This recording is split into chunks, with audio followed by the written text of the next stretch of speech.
Kristo na pinakamakapangyarihan sa lahat, na siya ang lumikha ng langit at lupa at sa lahat ng mga bagay na nakikita at hindi nakikita, na sa mamamagitan ng kanyang pinakamakapangyarihang kamay ay ginawa niya ang tao mula sa likabok ng lupa ayon sa kanyang wangis, at siya din ang walang mansya, walang dungis at walang kapintasan, ang nag-iisang bugdong at buhay na Diyos ng mga Diyos, na walang katulad at hindi matutularan, walang mga kahigit at kamangha-mangha, dahil siya ang walang simula at walang katapusan, na ang langit ng mga langit ang kanyang tahanan. Palakpakan po natin ang bugdong at buhay na Diyos ng mga Diyos, Panginoon Kristo, pinakamakapangyarihan sa lahat.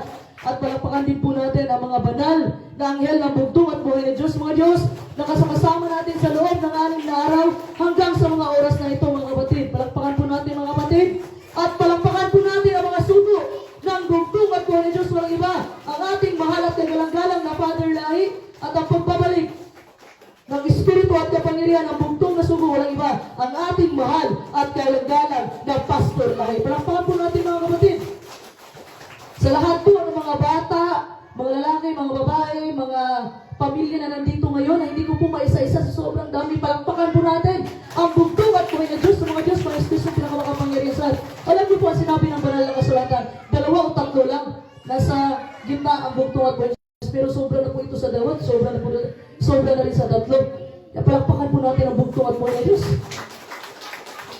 Okay, mga kapatid, yung topic ng ating mahal na Pastor Nestor ngayon na tungkol sa isang bata, na hindi ka makapasok sa karya ng bugtong at buhay na Diyos kung hindi ka maging kagaya ng isang bata. Ito din yung topic ko ngayon, na introduction lang ating mahal na Pastor Nestor. Pero bago po ako magsimula sa aking mensahe ngayong umaga na to, pinagpipray ko po, mga kapatid, na kayo din magpray kayo, na itong mga salita na galing sa akin, na hindi po ito sa akin, kundi galing po ito sa banal na kasulatan ng bugtong at buhay na Diyos. Ipag-pray nyo po, dahil ito po yung salita na galing sa bugtong at buhay na Diyos, na kailangan po dito po sa ating mga isipan at sa puso, mga kapatid, na itatanim po natin na uuwi tayo sa ating mga bahay, na masasabi natin na busog tayo sa pamamagitan po ng mga salita ng bugtong at buhay na Diyos. Palakpakan natin ang bugtong at buhay na Diyos. At sa pamamagitan po ng mensahe na pinadala ng bugtong at buhay na Diyos, magbabago po ang ating buhay, ang pananaw ng ating buhay. Kung dati po tayo po ay ma-pray, ngayon marunong na tayo magpakumbaba. Ito po yung topic natin ngayon. How to be great in God's kingdom. Paano maging dakila sa karya ng bugtong at buhay na Diyos? Paano po ba maging dakila sa karya ng bugtong at buhay na Diyos? Nandito na po tayo sa karya ng bugtong at buhay na Diyos. Matthew 6:33, which is pinadala po niya sa kanyang bugtong na sugo, ang pagbabalik ng Espiritu at kapangyarihan ng ibang ating mahal at kagalang-galang na Pastor Lahi. Dahil po, bakit po pinadala kay Pastor Lahi? Background lang po. Dahil hindi po tinanggap ng Israel ang bugtong at buhay na Diyos ng kanilang tagapagligtas, kaya po nilipat mo ang kaharian. Matthew 21:43. Nilipat po ang kaharian sa bansang namumunga. At yung kaharian na yon ay ito na yung pinadala niya sa kanyang sugo, walang iba, ang ating mahal at kalagalan na Pastor Lahi. Palakpakan natin, mga kapatid. So ating tubig ko, mga kapatid, ngayong umaga, paano maging dakila sa kaharian ng bugtong at buhay na Diyos? Ating power verse, mababasa po sa Matthew 18:1-4. May isang eroplano, mga kapatid, lumipad. May 5 pasaherong sakay. Pagdating nila doon sa itaas ng Kalapaap, 32,000 feet. Sino yung nakasakay ng eroplano dito, mga kapatid? Sino na nakasakay ng eroplano? Okay, marami na. Palakpakan natin ang bugtong at buhay na Diyos. Pagdating po nila sa Alapaap, mga kapatid, nag-malfunction yung eroplano. Nag-malfunction, Pastor Nestor. Nag-malfunction. May hindi gumana. Hindi pala na-check ng piloto yun. So ang piloto, mga kapatid, galing doon sa cockpit, pinagdadrive ng piloto. Lumabas siya, sabi niya, meron akong good news at meron akong bad news. Yun ang sabi niya sa pasahero niya, 5 pasahero po. Ang sabi niya, yung bad news dito, babagsak na yung aeroplano at wala akong magagawa dito, babagsak na talaga to. Pero yung good news, alam niyo, ano yung good news? Mayroong parachute doon sa dingding. Pero mayroon na namang bad news. Anong bad news? 4 na yung parachute, pero 5 kayo. So ginawa po ng piloto, sabi niya, 4 yung parachute, kayo na bahala niyan. Alis na ako, bye-bye, good luck. Grabe na piloto yung baso, di ba? Supposedly, yung pilot talaga yung huling bababa sa aeroplano, kagaya ng barko, yung kapitan talaga. Kung nakita niyo yung Titanic, mga kapatid, yung kapitan doon, ang huling bumaba talaga sa barko. Hindi nakababa, nandun talaga siya. Anong sabi ng mga tao? Baba na kayo, Kap. Hindi ko iwanan yung barko ko. Ganun dapat yung piloto. Pero iba yung piloto na to. Sinicure niya yung sarili niya muna. Sabi niya, thank you for choosing our airline. Nagsabi pa talaga, Sister Dulce. So, sabay talon. So, nandun yung 5 pasahero, 3 lalaki, 1 babae, 1 bata. Sabi ng doktor, ako ang pinakamagaling na brain surgeon. So, ako pinakamagaling na nag-oopera sa utak, mga kapatid. So, kailangan ako ng mga pasyente ko. At ang mundo ay isang mas magandang lugar dahil sa aking mga tagumpay. So, kinuha niya yung isang parachute, mga kapatid, tumalon siya. So, may 4 na lang na naiwan, 3 parachute na lang. Sabi ng babae, abogado ako. Partner po ako ng isang greatest law firm. Yung isang abogado na pinag-alapan namin yung mga mahihirap. So, kailangan ako ng mundo. Kinuha niya yung isang parachute, talon. So, nangyari mga kapatid, 2 parachute na lang, 3 pa silang naiwan. Isang bata, isang pastor, isang pinakamatalinong tao.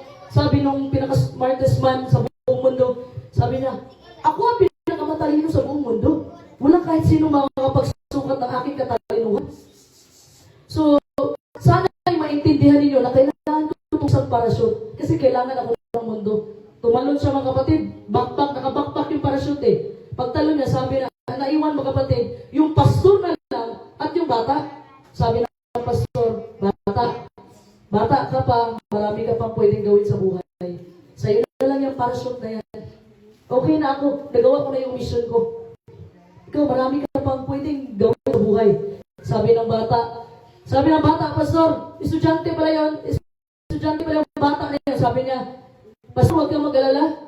Yung nakuha ng pinakamatalinong tao, ibakpak ko. So, ibig sabihin mga kapatid, 2 parachute pa rin yung natira.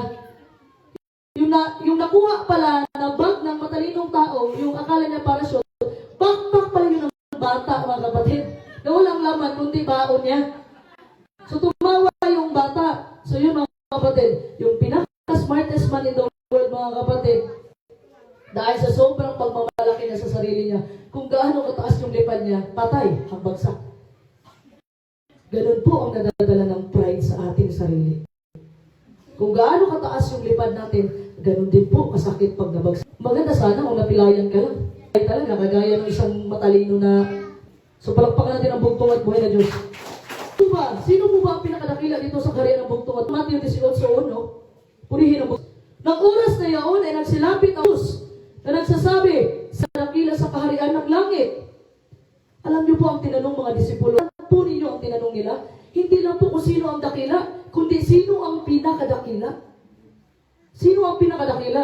Na-imagine ko mga kapatid, nagtatalo yung mga disipulo ng bugtong at buhay na Diyos. Kasi po, yung mama po ni James, mga kapatid, lumapit sa bugtong at buhay na Diyos.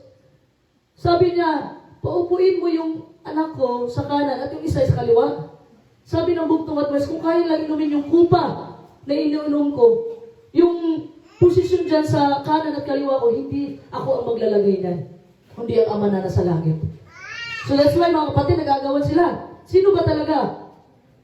Amazing question mga kapatid. Napakagandang tanong ng mga disipulo. So nung tinanong po ng mga disipulo, ang bugtong at buhay na Diyos, nagalit po ba ang bugtong at buhay na Diyos? Bakit kayo naghangad ng malaking gantimpala o naghangad ng kaluhatian? Nagalit po ba ang bugtong at buhay na Diyos? Hindi po mga kapatid. Sa halip po mga kapatid, itinuro pa po ng bugtong at buhay na Diyos na ang kaluhatian ng langit ay napakahalaga. Sabi nga ng ating mahal at gagalang-galang na Pastor Lahi, mga ngarap na lang po kayo, laki-lakihan nyo na. Alam nyo mga kapatid, pag nagbigay po ang bugtong at buhay na Diyos, always the best po yan. Tandaan natin. Palakpakan natin ang bugtong at buhay na Diyos. Ha? Nagiging masama lang po yung manghangad tayo ng isang bagay na malaki tulad ng ating kaaway na si Satanas. Alam nyo bakit? Dahil sobrang hangad niya mga kapatid, pangarap niyang maging Diyos. Pangarap niyang maging katulad ng bugtong at buhay na Diyos. That's why sabi niya, yung 1/4 ng mga banal na anghel doon sa langit ng mga langit, nabulungan niya ni Satanas. Nangarap siya. Si Satanas yung pinakamagandang nalikha ng anghel ng bugtong at buhay na Diyos. Nangarap siya na siya ang sambahin. Sinaway siya ng bugtong at buhay na Diyos at itinapon siya dito sa lupa. So ang mga disipulo mga kapatid, gusto nilang malaman kung ano po ang kriteriya ng pagkadakila sa kanyang kaharian. Ano po yung criteria? Hindi po criteria natin, kundi criteria po ng bugtong at buhay na Diyos. Hindi po bababa ang standard ng bugtong at buhay na Diyos sa standard natin. So paano po ba sinusukat ng bugtong at buhay na Diyos ang kadakilaan? Paano po? Alam nyo, ang Greek word po ng dakila ay megetos, na ibig pong sabihin na literal na nangangulugan na napakalawak at di masukat. Ganun po ang dakila. So ang tanong mga kapatid, ang malaking tanong, ay paano nagiging dakila ang isang tao sa kaharian ng bugtong at buhay na Diyos? Ang sabi po ng Matthew 18:2-4, purihin ang bugtong at buhay na Diyos, at ipinalapit niya sa kanyang isang maliit na bata at inilagay sa gitna nila. At sinabi, katotohanan sinasabi ko sa inyo, maliban kayo magsinumpalik at maging tulad ng maliliit na bata, sa anumang paraan ay hindi kayo magsisipasok sa kaharian ng langit. Sino man ngang magpakababa na gaya ng maliit na batang ito, ay siyang pinakadakila sa kaharian ng langit. Palakpakan natin ang bugtong at buhay na Diyos. Mapapatanong po tayo mga kapatid, tingnan mo isang bata, tingnan mo yung mga bata. Bakit po nasabi ng bugtong at buhay na Diyos, kung hindi po kayo maging katulad ng isang bata, hindi kayo makapasok sa kaharian ng langit? Ha? Hindi po naghanap ang bugtong at buhay na Diyos, hindi po niya ginawang ilustrasyon ang isang sundalo, ang isang skala, ang skriba, pariseyo, na which is sobrang perpekto sa utos ng bugtong at buhay na Diyos, yung mga pariseyo. Hindi po siya naghanap ng matalino, hindi siya naghanap ng mayaman. Ano po yung hinanap ng bugtong at buhay na Diyos? Isang bata. Bakit po? Na-remember po ninyo yung mensahe ng bugtong at buhay na Diyos sa bundok, yung sa Mateo 5:3 pa hanggang 7, mga kapatid? Sabi niya, mga kapatid, purihin ang bugtong at buhay na Diyos, mapapalad ang mga mapagkumbabang loob sapagkat kanila ang kaharian ng langit. Mapapalad ang nanghahapis sapagkat sila'y aliwin. Mapapalad ang maamo sapagkat mamanahin nila ang lupa. Mapapalad ang nagutom at hiran sapagkat sila'y bubusugin. Mapapalad ang mga mahabagin sapagkat sila'y kahabagan. Palakpakan po natin ang bugtong at buhay ng Diyos. Hindi po sinabi doon na mapapalad ang mga mayayaman. Hindi po sinabi doon mapalad yung mga matalino. Kasi po yung katalinuhan natin sa mundong ito, gawin lang po kakatatawanan ng bugtong at buhay ng Diyos. We are nothing without God. Walang kwenta ang buhay natin kung hindi natin kasama ang bugtong at buhay ng Diyos. Paano po natin masasabi, mga kapatid? Sabihin mo, ako ang pinakamatalino kagaya ng isang tao kanina sumakay sa aeroplano. Kapatid, yung talino natin sa mundong ito, hindi po tayo naka 1/4 sa karunungan ng bugtong at buhay ng Diyos. Lahat po ng mga bagay na nandito sa mundo, lahat po, mga kapatid, na pag-aari natin, hindi po tayo ang may-ari. Walang ibang mo, kahit anak mo, kahit asawa mo. Pinahiram lamang yan ang bugtong at buhay na Diyos sa iyo. Palakpakan natin ang bugtong at buhay na Diyos. Anong sinabi ng verse 4, mga kapatid? Kagaya ng isang bata. Ulitin ko po ang pagbasa. Verse 4, purihin ang bugtong at buhay na Diyos. Sino man ngang magpakababa na gaya ng maliit na batang ito, ay siyang pinakadakila sa kaharian ng langit. Ibig sabihin, mga kapatid, lower yourself. Ibig po ba sabihin ng bugtong at buhay na Diyos na gayahin mo yung bata na minsan spoiled brat? Kasi iba rin yung bata ngayon eh. Hindi po ang pinag-uusapan dito ang qualities. Ang pinag-uusapan po ng bugtong at buhay na Diyos dito ay yung status ng isang bata. Alam mo yung status? Yung bata, mga kapatid, dependent sila sa kanilang mga magulang. Ha? Yung mga bata, mga kapatid, alam po ng mga bata na wala silang pagmamayari sa kanila kung anong mayroon sa kanila. Alam niyo yung bata, pag pinangakuan niyo po, mga kapatid, sabihin mo, anak, alis muna ako ha, bili. Huwag ka mag-alala, may masalubong ka, Jollibee. Ang bata, mga kapatid, aasa yan. Aasa yung bata, mga kapatid. Ha? Kasi mga kapatid, kung ano yung sinabi mo sa bata, paniniwalaan niya yan na walang pagdadalawang isip. Ganun po ang gusto ng bugtong at buhay na Diyos. Nangako ang bugtong at buhay na Diyos, ang gusto ng bugtong at buhay na Diyos na magtiwala ka sa Kanya. Pero pangan po natin ang bugtong at buhay na Diyos. Ha? In the 21st century, mga kapatid, sa panahon ng bugtong at buhay na Diyos, may bata siya nakita.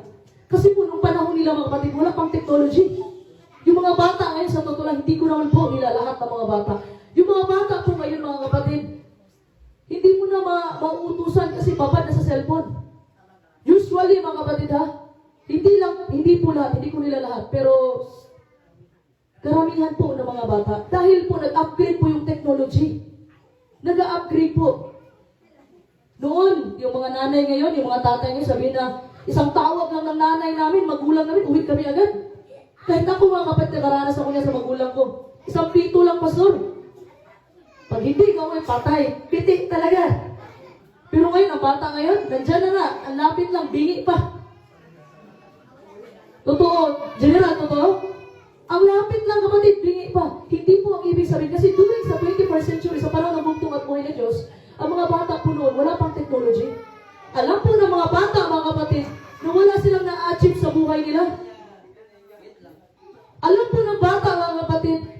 silang kapangyarihan, dependent sila sa nanay nila. At kailangan pa nilang matuto. Ano sabi ng bugtong at buhay na Diyos? If you want to enter in the kingdom of God, be like a child.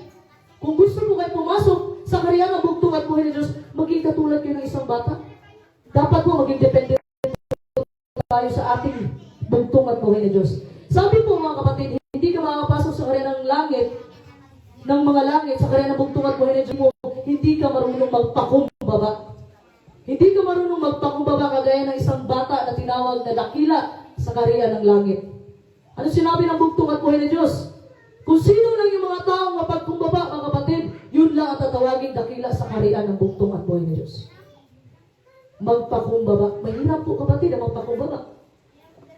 Mahirap man sa atin, pero walang imposible sa ating bugtong at buhay na Diyos. Palakpakan natin ang bugtong at buhay na Diyos.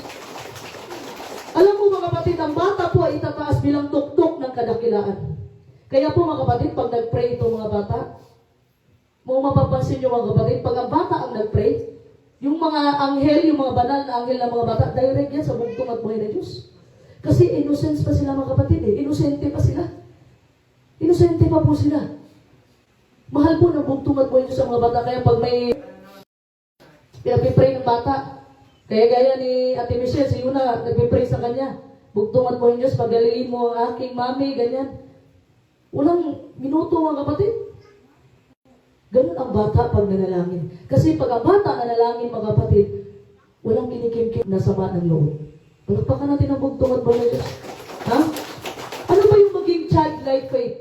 Yung pananampalataya na kagaya ng isang bata mga kapatid. Na dapat po tayo lumapit sa bugtong at buhay na Diyos na may kababaang loob, may pagpakumbaba. Kagaya ng pariseyo at isang tax collector. Alam mo yung pariseyo mga kapatid, pumasok sa templo.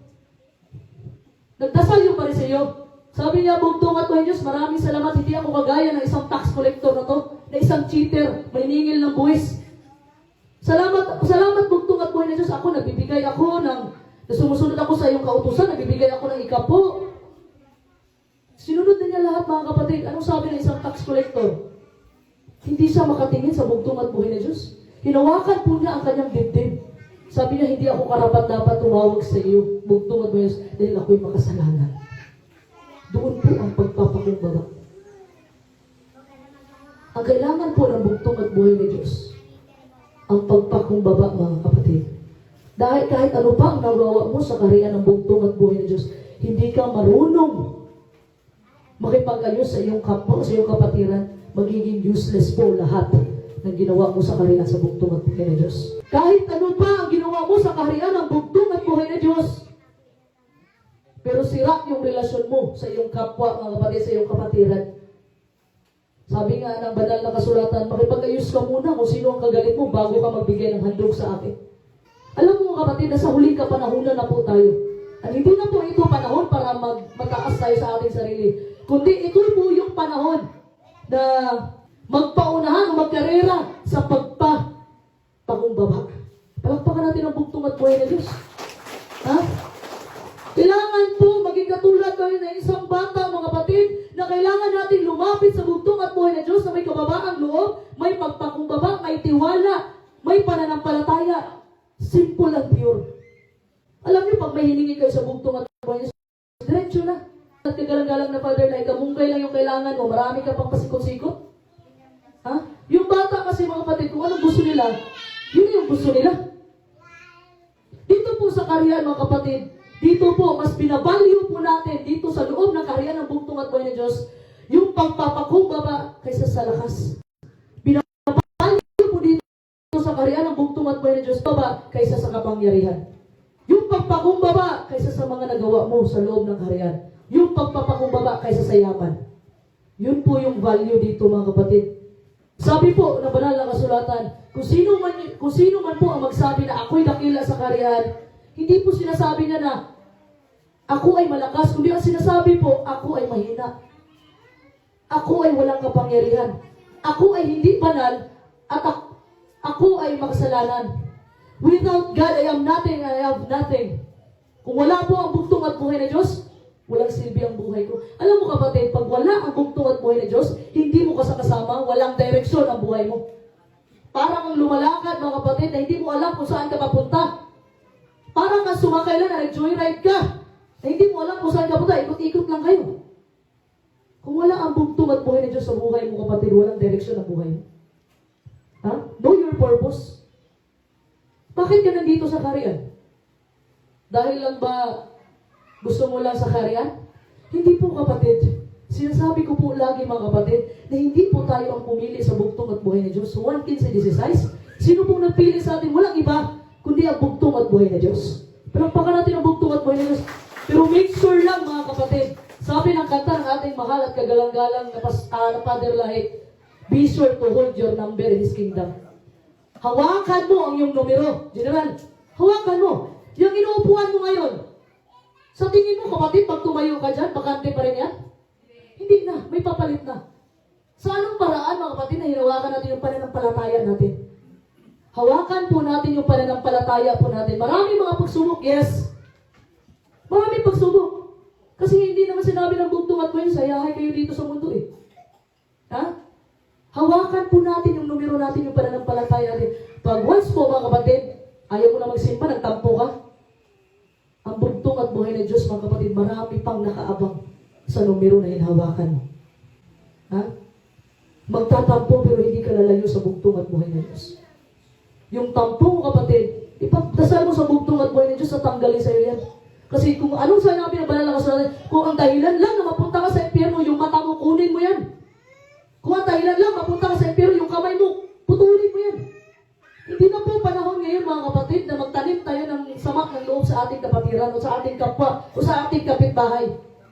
Panahon na po, mga kapatid, na patirahin natin ang banal na espiritu ng bugtong at buhay ng Diyos sa ating buhay at sa ating puso. Palakpakan natin ang bugtong at buhay ng Diyos. If you want to be great, then serve. Upside down po yung kingdom. Ibig sabihin, mga kapatid, kung dito sa mundo, mga kapatid, yung presidente, yun yung powerful, iba dito sa kaharian ng bugtong at buhay ng Diyos. Kung sino yung may pinakamababang ginagawa dito sa kaharian ng bugtong at buhay ng Diyos, yun ang dakila sa bugtong at buhay ng Diyos. Kung ikaw ay taga-igip ng tubig, taga-hugas ng plato, taga-walis, yan po yung dakila sa bugtong at buhay ng Diyos. Yan po yung dakila sa kaharian. Wala pong posisyon kasi lahat po tayo ay basahan sa harapan ng bugtong at buhay ng Diyos. Lahat po tayo ay may kasalanan sa harapan ng bugtong at buhay ng Diyos. Hindi po tumitingin ang status natin ng bugtong at buhay ng Diyos, kundi ang tinitingnan niya yung puso. Palakpakan natin ng bugtong at buhay ng Diyos. Ha? Yung pagpapakumbaba, mga kapatid, ito yung standard ng bugtong at buhay ng Diyos sa kanyang kadakilaan. Ayaw mo magpakumbaba? Kung ayaw mo magpakumbaba, ayaw mo pumunta ng langit. Simple as that. Kasi mga kapatid, hindi ka pipilitin ng bugtong at buhay ng Diyos. May free will po tayo na binigay ang bugtong at buhay ng Diyos sa atin. Sa panahon ni Adan at saka ni Eva, mga kapatid, pinilit ba niya si Adan sa Eva na huwag niyo kainin niyang prutas na pinagbabawal? Hindi, mga kapatid. Ito po yung pribileyo na binigay sa atin ng bugtong at buhay ng Diyos. May free will tayo, may freedom tayo pumili sa mali at tama. Kung pinili mo, ayaw mo magpakumbaba kasi sobrang taas ng tingin mo sa sarili mo, then ayaw mo magpakumbaba. Then pinili mo na rin na ayaw mapunta ng langit. Pero kung gusto mo pumunta sa kaharian ng bugtong at buhay ng Diyos, doon sa langit ng mga langit, mga kapatid na wala ng kapighatian, wala ng kasalanan, wala ng kamatayan, then magpakumbaba ka. Kasi po, mga kapatid, mahirap pong lumapit sa bugtong at buhay ng Diyos. Lalo na pag nag-pray ka sa bugtong at buhay ng Diyos, na pag minsan nagkakasala tayo sa prayer natin eh. Alam mo, naalala ko yung kwento ni Pastor Lahit. Minsan nagkakasala tayo, alam mo bakit? May manok yung kapitbahay mo, gusto mong kumain ng manok. Pinagpipray mo yung manok ng kapitbahay mo, sana umalis yung kapitbahay mo kasi nakawin mo. Minsan po may mali sa ating panalangin. Alam niyo mga kapatid, yun yung tinuro sa atin ng mahal at kagalang-galang ng Pastor Lahit. Pag nanalangin po tayo mga kapatid, hindi yung kalooban natin ang masusunod. Walang iba, kundi ang kalooban ng bugtong at buhay ng Diyos. Palakpakan natin ang bugtong at buhay ng Diyos. Yung standard na bugtong at buhay ng Diyos yung pagpapakumbaba mga kapatid.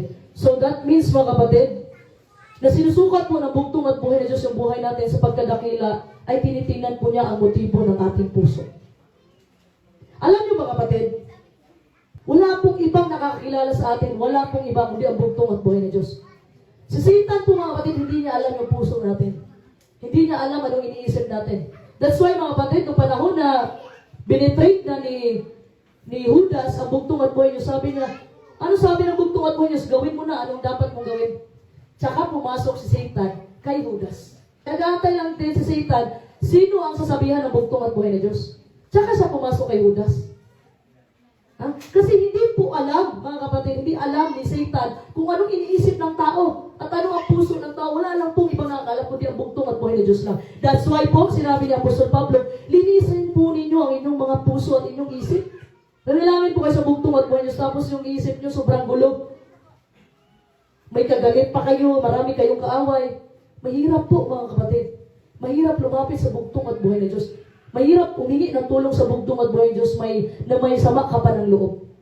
Ang gusto ng bugtong at buhay na Diyos, renew your mind. Linisan po natin yung isipan natin at yung puso natin sa pamamagitan ng kanyang tulong. Palakpakan po natin ang bugtong at buhay na Diyos. Titignan po ng bugtong at buhay na Diyos ang motibo ng ating puso at titignan po niya, mga kapatid, kung mayroon ba tayong humble attitude. Meron ba tayong kababaang loob o mapagkumbabang ugali? Yun po ang tinitingnan ng bugtong at buhay na Diyos. Ang susi po, mga kapatid, sa pagkadakila sa karya ng bugtong at buhay na Diyos ay magdidetermina po ito sa ating attitude of humbleness. Yung ugali po natin sa pagpapakumbaba.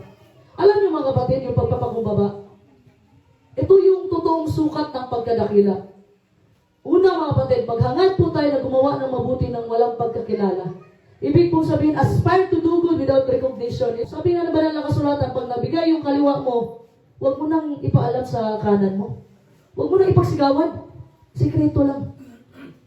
Kasi mga kapatid, hindi man nakita ng ibang kapatiran na mapagbigay ka, pero ang bugtong at buhay na Diyos, nakikita po niya ang ginawa mo at siya ang gaganti para sa'yo. Ha? Gumawa ka ng mabuti kahit wala nakakita. Alam mo, minsan yung mga nagtatrabaho, mga kapatid, minsan gumagawa sila sa trabaho na pag nandyan yung boss nila. Pero dito sa karya, mga kapatid, gagawa ka man ng mabuti, mga kapatid, hindi ka man gagawa ng mabuti, nakikita lahat ng bugtong at buhay na Diyos yan. Sabi ng mahal at kagandang pasulahi, gumawa ka ng isang mabuti sa loob ng 7 araw, nakasulat na po yung pangalan mo sa libro ng alaala. Palagpagan natin ang bugtong at buhay na Diyos. Alam mo, mga kapatid, hangarin po natin na nasusulat yung pangalan natin sa libro ng buhay at libro ng alaala. Huwag sana sa libro ng kamatayan. Tumulong po tayo sa ating mga kapatiran, mga kapatid. Sabihin mo, wala naman akong pera para tumulong ako sa gawain. Maraming paraan. Marami pong paraan. Yung katawan mo, mga kapatid, yung pagmensahe, mga kapatid, hindi mo kailangan ng pera yan. Kung may nakatabi ka, may nakasalubong ka, kailangan ba ng pera yan? Hindi, mga kapatid. Sinabi nga ng Matthew 24:14, pangaral ang kaharian. At ang katapusan ng panahon ay darating na. Paano darating ang bugtong at buhay ng Diyos kung nakatunganga lang tayong lahat, wala tayong gagawin? Lahat po tayo mga ambasador ng bugtong at buhay na Diyos. Lahat po tayo, mga kapatid, pinili tayo ng bugtong at buhay na Diyos para sa isang layunin. Anong layunin?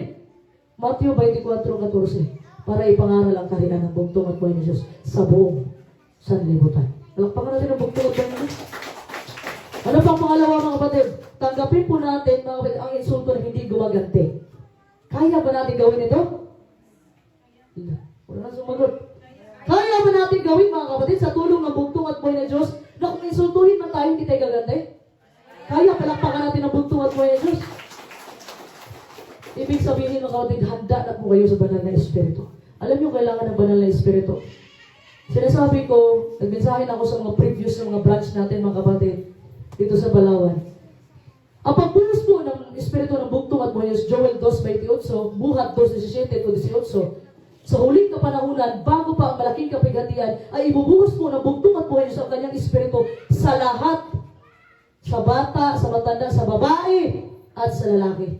Pero paano po matatanggap kung mayroon kang ugaling mapagmataas? Alam mo, ang kailangan ng banal na Espiritu para makapasok siya sa puso mo. Kailangan po, mga kapatid, mayroon po kayong pagpapakumbaba.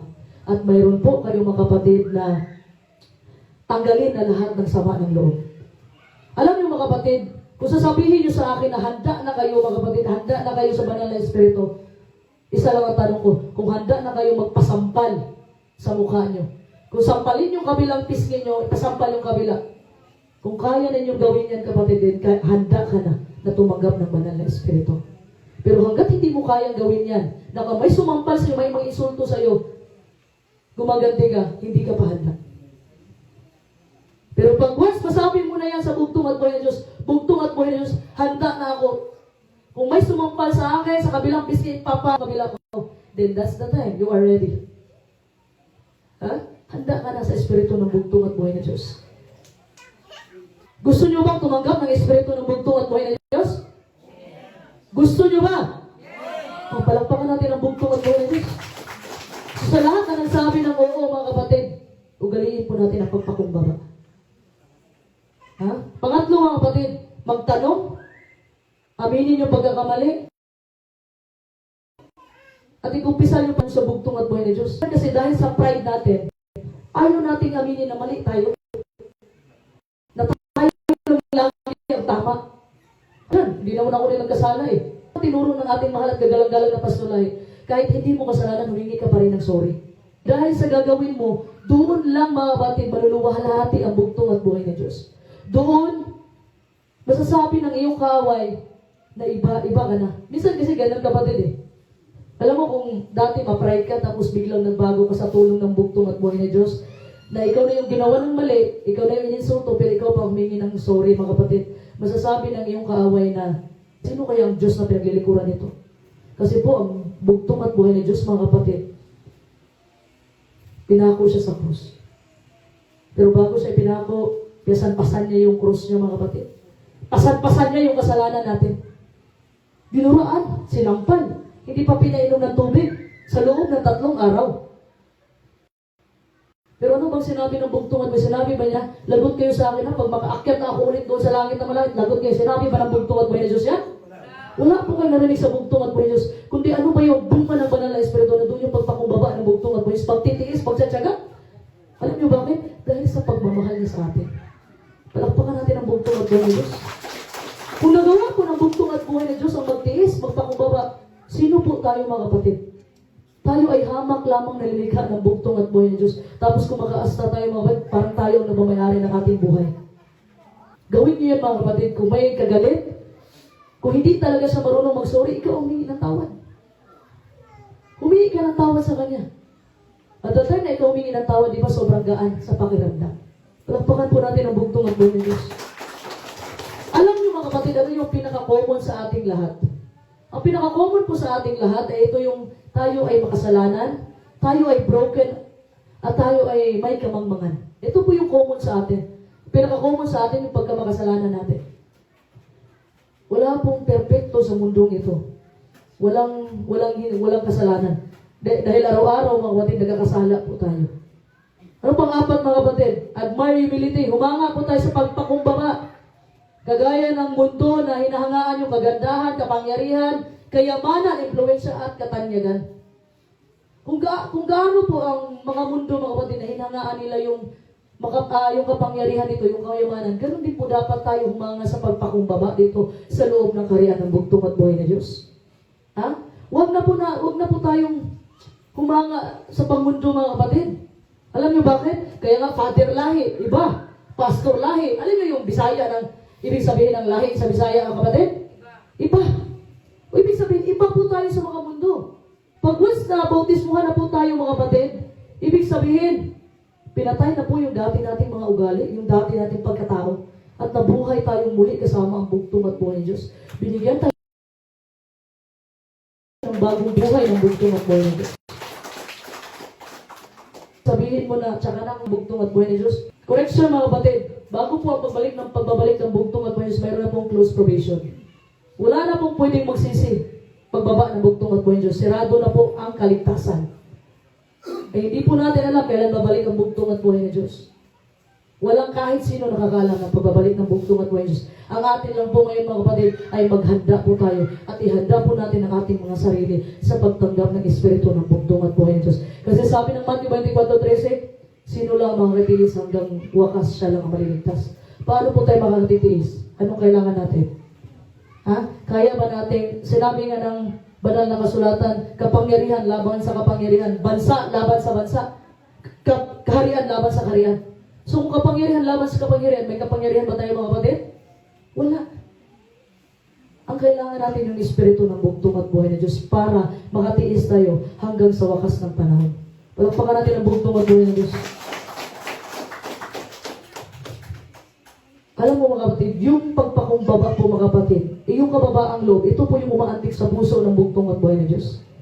Ito po yun kapatid. Wala po tayong maipagmalaki sa bugtong at buhay ng Diyos. Kung mayroon man po tayong ipagmalaki sa ating kapwa, hindi po ating sarili. Ang ipagmalaki po natin ang ating bugtong at buhay ng Diyos. Palakpakan natin ang bugtong at buhay ng Diyos. Humbleness mga kapatid. Humbleness is the surrender of your will to do God's will. Ano po yun? Ito po yung pag-surrender ng kalooban mo para sa kalooban ng bugtong at buhay ng Diyos. Alam niyo mga kapatid, itong huling kapanahunan, sabi na ang Matthew 24, malaking kapighatian na hindi pa nangyari simula na nilikha ng bugtong at buhay ng Diyos ang buong sanlibutan. So kung imagine mo lang mga kapatid, hindi mo na kaya ma-imagine. Imagine mo lang na kung magigera ang Pilipinas at yung Amerika at China mga kapatid, nagawa na tayong battleground dito. Imagine mo lang yan. Ha? Hindi mo kaya imagine, may mga uyong, may mga anak. Pero ano po sabi ng bugtong at buhay ng Diyos mga kapatid? May pangako po ang bugtong at buhay ng Diyos. Ha? May pangako po siya na hindi po niya tayo iwanan hanggang sa katapusan ng panahon. Palakpakan natin ang bugtong at buhay ng Diyos. Alam niyo po ninyo yung pagpakumbaba, ito po yung sumusunod sa kalooban ng bugtong at buhay ng Diyos. And it is willing mga kapatid, willing po tayong gawin yung trabaho na pinagagawa ng bugtong at buhay ng Diyos, no matter how small it might be. Kahit gaano pa kaliit na trabaho yan. Sabi mo, ayaw mo trabahuin yan. Ano ba yan? Tagahugas ng plato. Ano ba yan? Taga-prepare ng pagkain. Ano, minsan mga kapatid, tinitingnan natin yung value na ginagawa natin eh. Kasi masyado tayong gusto. Alam mo, sabi, pinangarap ko talagang magmensahe sa harapan ng pulpito. Alam mo kapatid, konting kaalaman lang. Share ko lang sa inyo. Before mga kapatid, di talaga ako makatayo-tayo dito sa harapan. Nandun yung hiya, nandun yung lahat, pawis, lahat na-experience ko mga kapatid. Hindi ko kayang tumayo sa harapan ng maraming tao. Mahihain po kasi ako mga kapatid. Sobra. Nakita nyo naman pag yung kasama kami ni Pastor Lahi, lagi niyang sinasabi sa akin, mahal, sama tayo sa live. Sabi ko, ayoko mahal. Nahihiya ako eh. Okay na sa akin, nasa likod lang ako ng camera. Isang pribileyo na binigay ito na trabaho ng bugtong at buhay niya sa akin. Okay na ako dito. Matagal na po sinabi ng ating mahal kagagalan na Pastor Lahi, gusto niya akong makasama sa live niya. Mayayain nga ako kapatid. May one time mga kapatid na tinawag niya ako doon sa Mindanao. Pinasalita niya ako sa harapan ng pulpito. Ako kapatid, hindi ko matapos-tapos yung sinasabi ko, Mother May. Paikot-ikot na yung kwento ko. Nanedos, paikot-ikot na lang. Hindi ko maintindihan yung sinasabi ko rin. Kasi nga kapatid, ninervyos na po ako. Hindi naman ako mahilig sa kape, pero ninervyos ako. Kasi kanya-kanya po yung talento na binigay sa atin ng bugtong at buhay ng Diyos. Kung nakita mo na marunong siya kumanta, ikaw, hindi ganun kaganda yung boses mo, hanapin po ninyo kung saan po kayo magaling sa tulong ng bugtong at buhay ng Diyos. Doon po kayo mag-focus. Ha? Kagaya ng sinabi ko nga, hihingi ka sa bugtong at buhay ng Diyos ng sasakyan, tapos hindi ka marunong mag-drive. Kagaya kay Pastor Risto, pakuha na sana sila ng sasakyan. No, Pastor, no? Kuha na sana sila ng sasakyan doon sa Toyota. Eh, ang problema, kumpleto na lahat. Binigyan na yung susi sa kanya. Kaya test drive na nga, binigyan yung susi sa kanya, yung pick-up na Hilux. Ang problema, sabi mo sa Aroy, hindi mo marunong mag-drive. Ano nangyari mga kapatid? Wala. Huwag si Pastor Risto, hindi bit-bit yung sasakyan. Ganun mga kapatid. Pag humingi po tayo sa bugtong at buhay ng Diyos, kagaya niyan, bugtong at buhay, gusto kong humingi ng sasakyan. Sabi naman, natanong ko na ito sa Mindanao, sabi nila, hindi mag-practice ang drive. Maganda din naman yan kapatid. Gaya ng marunong mag-organ. Sabi mo, gusto ko talaga matutong mag-organ. Pero hindi talaga kaya eh. Hanapin po ninyo kung ano yung magiging role niyo dito sa loob ng kaharian. Maraming nag-aagawan na posisyon dito mga kapatid. Gusto maging leader, gusto maging presidente. Maraming nag-aagawan. Walang nag-aagawan sa posisyon ng tagahugas plato, tagalinis ng kubeta, tagalinis ng sahig. Maraming nag-aagawan ng posisyon sa mundo. Pero kabaliktaran pala mga kapatid. Sa mundo, yung mga tagalinis mga kapatid, ang sobrang liit ng tingin ng tao sa mga ganyan mga kapatid. Pero dito, sa loob ng karya ng bugtong at buhay ng Diyos, yun po ang dakila para sa bugtong at buhay ng Diyos. Palampakan natin ang bugtong at buhay ng Diyos. Kahit maliit na mga bagay, mga kapatid, na pinagagawa ng bugtong at buhay niyo sa atin, gawin natin. Sa pamamagitan ng kanyang tulong. If you are not humble enough, mga kapatid, hindi ka po ganun ka-humble na gawin yung maliliit na bagay na bugtong at buhay niyo sa pinagagawa niya sa iyo, and then you are too small for the great things of His kingdom. Sobrang liit po ninyo. Alam niyo mga kapatid, kung hindi kayo mapagkatiwalaan sa maliit na bagay, ibig sabihin hindi kayo mapagkatiwalaan sa malaking bagay. Nalala niyo yung parable of talents? Umalis yung master nila, nag-iwan sa kanyang mga servant ng iba't ibang klase ng mga pera. May iniwanan ng 5 million, 2 million, at saka 1 million. Yung 5 million na palago niya, yung 2 million na palago niya, pero yung 1 million itinago niya. Itinago niya. Kasi natakot siya eh. So, ibig sabihin mga kapatid, kung hindi ka mapagkatiwalaan sa maliit na bagay, hindi ka mapagkatiwalaan sa malaki, ayaw mo magbigay ng ikapo. Nakapagnakaw ba ang anak ng Diyos? Mga anak ng Diyos sa bugtong at buhay ng Diyos, ano sabi doon? Sabi ng Ten Commandments, huwag magnakaw. Sabi ng, nanakawan saan? Pamagitan ng handog at ikapo. Nanakawan pala natin ang bugtong at buhay ng Diyos, hindi natin alam. Hindi po sa labas yan, kasi sinabi doon, paano namin nanakawan ang aming bugtong at buhay ng Diyos? Nakapagnakaw ba ang anak ng Diyos? So hindi yun sa labas. Nasa loob yun. Ha? Kung hindi po kayo mapagkatiwalaan, doon po, sabi po natin mahal galang-galang na pastulay, doon po sa langit ng mga langit, sa karya ng bugtong at buhay ng Diyos, yung lalakaran po natin ay gold po, mga kapatid. Sabi po, kung dito magnanakaw ka, paano lang daw po doon sa langit ng mga langit? Alam po niyo mga kapatid, lahat po ng mayroon sa atin, ang nagmamayari ang bugtong at buhay ng Diyos. Dapat po marunong po tayo magbalik sa Kanya.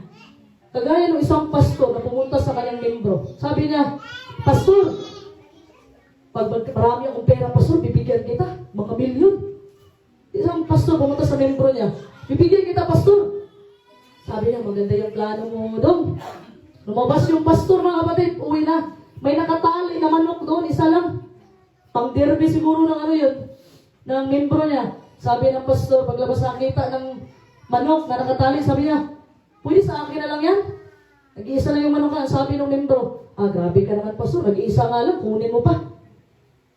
Ibig sabihin mga kapatid, kung hindi niya sa mapagbigay sa maliit na bagay, how much more kung marami na siya? Tama ba? Dapat marunong po tayo magbalik sa bugtong at buhay ng Diyos. Palakpakan natin ang bugtong at buhay ng Diyos. Alam niyo po yung example ng pagkamapakumbaba, walang iba po ang ating bugtong at buhay ng Diyos. Ang bugtong at buhay ng Diyos po, ang perfect example of humbleness. Nagpakumbaba po siya mga kapatid para maging isang hamak na tao. At para sundin ang kalooban ng kanyang ama na nasa langit. Ano po yun mga kapatid? He died on the cross because of us. Nagbuhay siya ng kanyang buhay dahil sa ating lahat. Dahil mga kapatid, naging alipin po tayo sa ating pagkawakasalanan. Noong panahon na nagasala po yung una nating mamagulong na si Adan at saka si Eva, doon po nawala ang katwiran. Doon po nawala ang kaharian at katwiran ng bugtong at buhay ng Diyos. So dahil po sa pagpakumbaba ng bugtong at buhay ng Diyos, ginawa po siyang dakila sa kaharian ng langit. Na pagdating po ng panahon mga kapatid, na lahat ng tuhod ay luluhod. At bawat tila ay magpapahayag na siya ang Panginoon ng lahat ng mga Panginoon. Palakpakan natin ang bugtong at buhay ng Diyos. Nagbigay pa po ang bugtong at buhay ng Diyos ng example of humbleness mga kapatid. Sa Matthew 20, 26, 28, buhay ng bugtong at buhay ng Diyos. Sa inyo'y hindi magkakagayon, kundi ang sinumang mag-ibig na dumakila sa inyo ay magiging lingkod ninyo. At sinumang mag-ibig na maging una sa inyo ay magiging alipin ninyo. I read that in biblical times mga kapatid, ang servant po, ang ibig, iba po yung servant sa slave. Ano po yung pinagkaiba ng servant sa slave? Ang servant po mga kapatid ay isang taong kusang loob na piniling maglingkod sa iba. Ang slave po mga kapatid o alipin ay wala ka pong choice. Wala kang choice but na-force ka para mag-serve sa iyong master o sa iyong boss one way or another.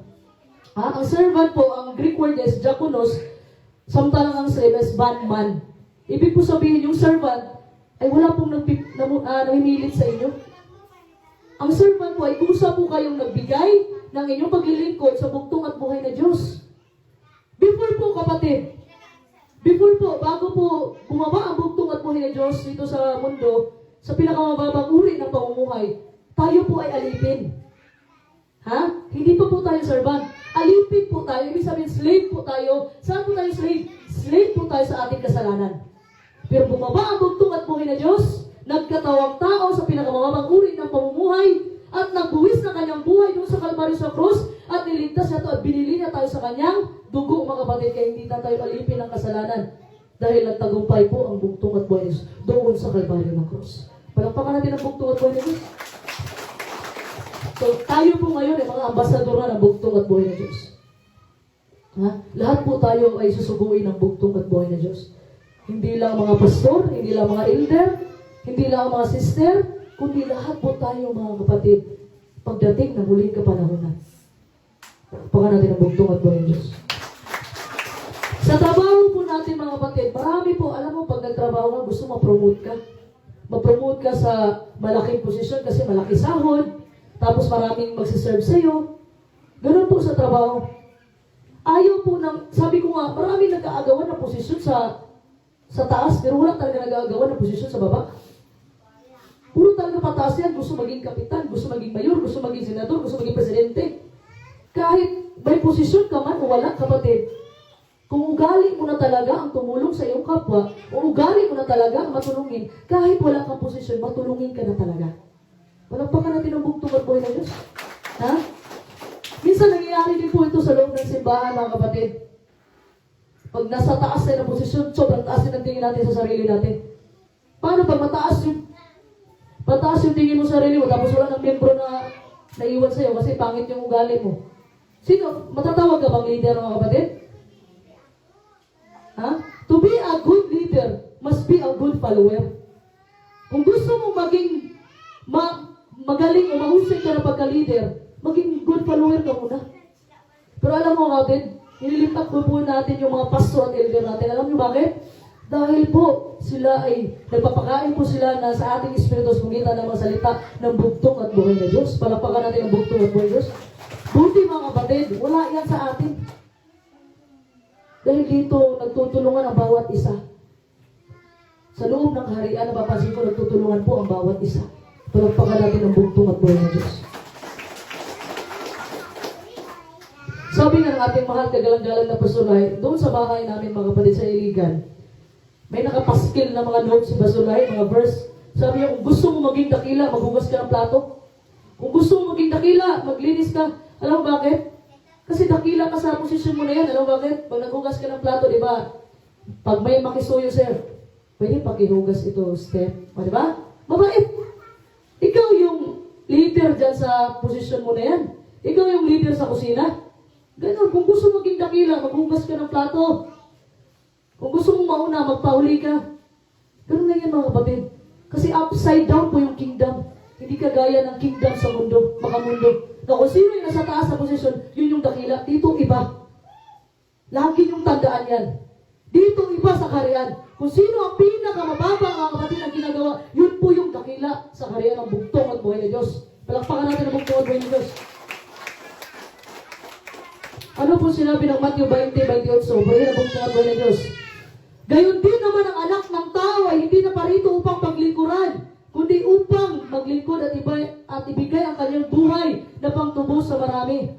So hindi pumunta ang bugtong at buhay ng Diyos para magpaserbisyo, para paglingkuran siya, kundi siya po ang naglingkod sa atin. Sa anong paraan? Sa anong paraan mga kapatid? Binuwis niya ang kanyang buhay. Wala pong ibang nakagawa niya, kundi ang bugtong at buhay na Diyos lang. Kahit mga kapatid, hindi niya kasalanan. Ha? Kahit hindi kasalanan ng bugtong at buhay ng Diyos, kasalanan nating lahat. Kaya sabihin mo na, hindi pa naman ako na nabuhay ng taon na yun. Kapatid, yung mga inuno natin mga kapatid, buhay na, nagaling ka sa mga kaninunuan mo, big sabihin, bit natin ang kasalanan ng mga una nating magulang. Kaya we are slave of sins. Ha? Naging alipin tayo sa kasalanan. Kasi may narinig din ako sinabi kapatid, sabi niya, sana nung nasa panahon ako ng bugtong at buhay, nakita ko ng mukhaan ng bugtong at buhay ni Diyos, huwag mong pangarapin kapatid, alam mo bakit? Baka isa ka sa mga nagpapako sa bugtong at buhay ni Diyos. Ha? Alam mo, itong henerasyon na to, sabi ng ating mahal at kagalang-galang na pastoral, itong henerasyon na to, pinagpala po tayo. Dahil alam niyo bakit?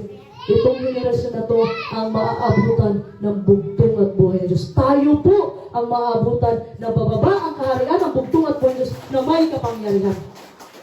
Alam niyo, masakit man, no? Masakit isipin na dadaan tayo sa matinding pagsubok lahat-lahat. Pero napakasarap sa pakiramdam, mga kapatid. Yung lahat ng pinagpaguran mo dito sa mundo, lahat ng pagtitiis mo, lahat ng paghihirap mo sa tulong ng bugtong at buhay ni Diyos, nalampasan mo itong lahat, at pagdating mo sa langit ng mga langit, sa karya ng bugtong at buhay ni Diyos, sabi ng ating mahal kagagalan na Pasulay, there are 99 planets. Alam mo yung sinabi doon, na iniwan ng bugtong at buhay ni Diyos ang isa, ang 99 para sa isa. Tayo po yun, mga kapatid. Kasi tayo po ang nagkasala. Ang earth po ang nagkasala. Tayo po yun. Alam niyo mga kapatid, bida po tayo sa ibang mga planeta ngayon. Hindi naman kasi maabot ng satellite o ano pa mga gamit. Kasi po wala pong hindi mo maabot yung kapangyarihan ng bugtong at buhay.